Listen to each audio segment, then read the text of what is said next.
1 2 3 4 ഇവിടെ മുറിച്ച് കളയാം. വേണ്ട നമുക്ക് ഇതിവിടെ വെച്ച് മുറിക്കാം. ഇത് മുറിക്കാം.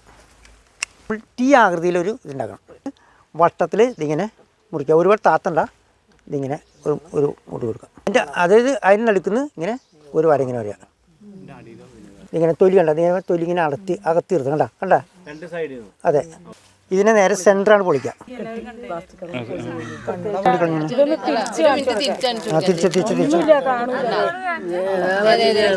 ഇവിടെ പിടിക്കുക. എന്നിട്ട് നമ്മൾ ഈ തൊലി അകത്തിയില്ലേ, ഈ അകത്തേക്ക് ഇതിങ്ങനെ കടത്തി വയ്ക്കുക. ബഡിങ് ടൈപ്പ് എടുത്തിട്ട് നമ്മൾ ഇവിടെ ഇതിങ്ങനെ പിടിക്കാം. ഇതിങ്ങനെ നീട്ടി എന്നിട്ട് ഇതിങ്ങനെ വെച്ചിട്ട് ഇതിങ്ങനെ ടൈറ്റ് ചെയ്യാം. ഇങ്ങനെ കണ്ട മൊത്തത്തിൽ പോയില്ല, മൊത്തത്തിൽ ഇത് പുറത്ത് ഇങ്ങനെ